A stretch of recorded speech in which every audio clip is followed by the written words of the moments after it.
ওই কি রে মাশাআল্লাহ মাশাআল্লাহ মধু মধু মধু মধু মধু। সম্প্রতি রাজধানীর কারওয়ান বাজারে ভাইরাল হয়েছেন এক তরমুজ বিক্রেতা।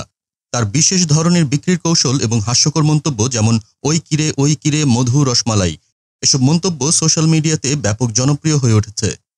সামাজিক যোগাযোগ মাধ্যমে দ্রুত ভাইরাল হওয়ার পর থেকে তার দোকানে ভিড় জমাচ্ছেন হাজারো মানুষ। কিন্তু এই ভাইরাল হওয়ার পর তিনি একটি নতুন বিড়ম্বনার মুখে পড়েছেন।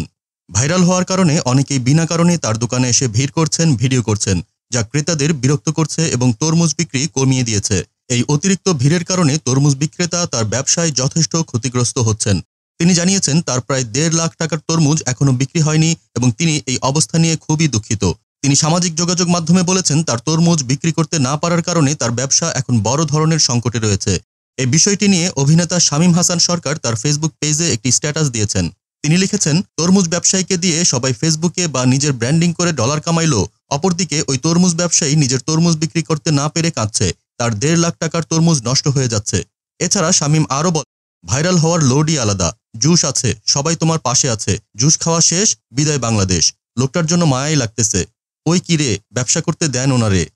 তিনি তার পোস্টে ভাইরাল তরমুজ বিক্রেতাকে ব্যবসা করার সুযোগ দেওয়ার আহ্বান জানিয়ে বলেন, লোকটিকে তার ব্যবসা করতে সহায়তা করা উচিত, যাতে তার জীবিকা নির্বাহের উপায় থাকে এবং তরমুজ বিক্রির ক্ষতি না হয়। এছাড়া অভিনেতা শামীম হাসান সরকার ও অন্যান্য নেটিজেনরা তাদের পোস্টে ওই তরমুজ বিক্রেতাকে নিয়ে ভিডিও বানানো বন্ধ করার এবং তাকে ব্যবসা করতে দেওয়ার পরিবেশ তৈরি করার আবেদন জানিয়েছেন।